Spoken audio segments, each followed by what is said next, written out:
Hello दोस्तों, आज की इस वीडियो में हम बात कर रहे हैं भारत के बहुत बड़े विश्वविद्यालय नालंदा विश्वविद्यालय के बारे में।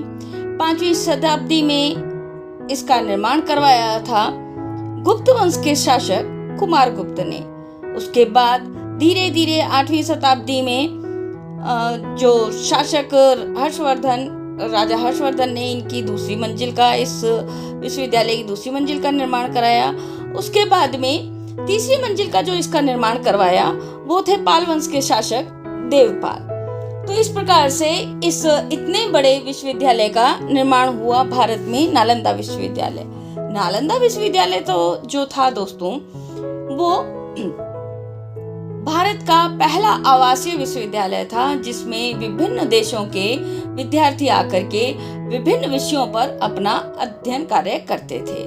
उस समय आज से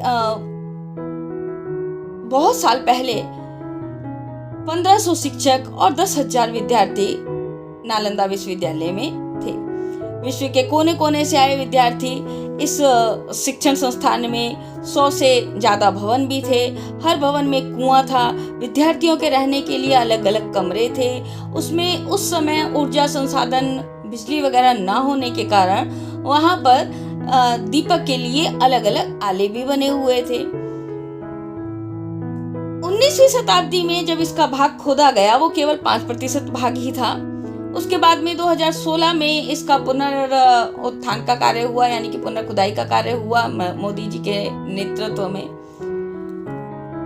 अगर हम बात करें नालंदा विश्वविद्यालय की, तो नालंदा विश्वविद्यालय का जो कक्ष था, किताबों का जो जलाया गया था, तो इसके पीछे बहुत एक कटु सत्य है कि मुस्लिम शासक बख्तियार खिलजी जो आया वो कुछ बीमार पड़ गया, कुछ क्या बहुत बीमार पड़ गया। तो उसके बाद में जब उसके वैद्यों से उसका इलाज नहीं हो पाया तो वैद्यों ने उसको सलाह दी कि आप वो जो आचार्य से मिलिए और उनकी दवाई लीजिए। तो उन्होंने कहा कि नहीं, मैं किसी हिंदू काफिर से दवाई नहीं लूंगा, ना उसका कोई इलाज करवाऊंगा।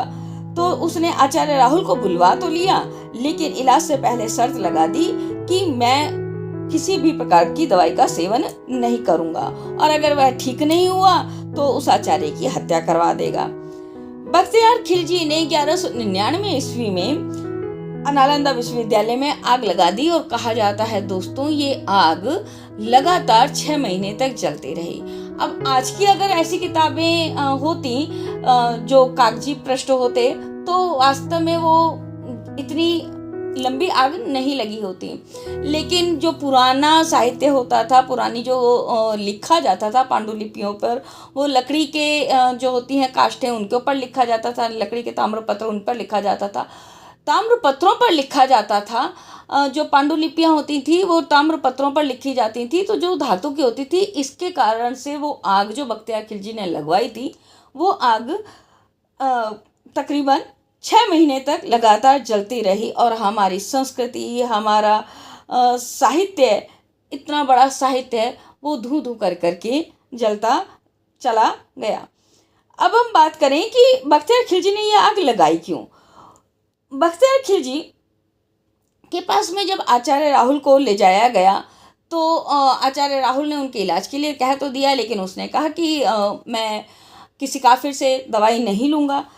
तो आचार्य जो राहुल थे उन्होंने कुरान को लिया और कुरान के पन्नों पर कुछ दवाई का अदृश्य लेप लगा दिया, क्योंकि उन्हें मालूम था कि खिलजी जो कुरान पढ़ते समय अपने थूक से उंगली को बार बार गीला करते हैं और पन्ने पलटने के लिए।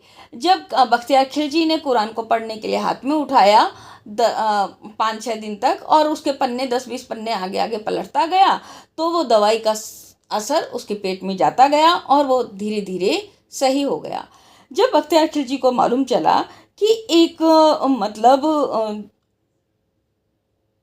मुस्लिम शासकों से, मेरे हकीमों से आयुर्वेद का ज्ञान इतना आगे है, तो उसने इस चीज़ से खफा होकर के उसने 1199 में नालंदा विश्वविद्यालय में ही आग लगा दी।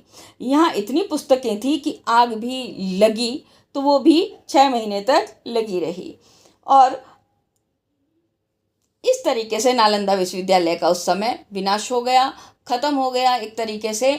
और जितने भी थे शिक्षक और वहाँ विद्यार्थी थे, उनकी बख्तियार खिलजी ने हत्या करवा दी।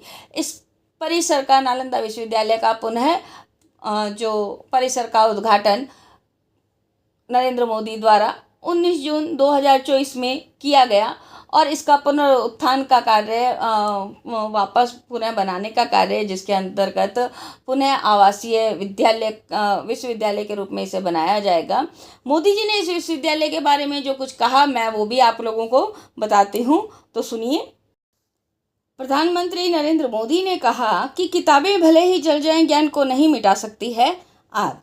लौटेगा पुराना दौर नालंदा विश्वविद्यालय में। प्राचीन नालंदा में बच्चों का प्रवेश। मोदी ने कहा कि प्राचीन नालंदा में बच्चों का प्रवेश नेशनलिटी को देख करके नहीं होता था।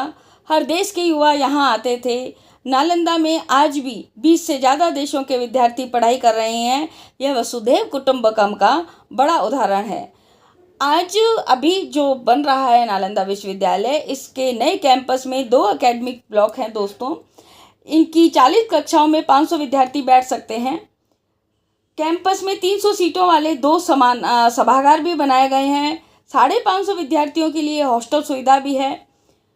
Green campus solar, water treatment व रिसाइकलिंग प्लांट जैसी कई पर्यावरण अनुकूल सुविधाओं से लैस है नालंदा विश्वविद्यालय का नया कैंपस।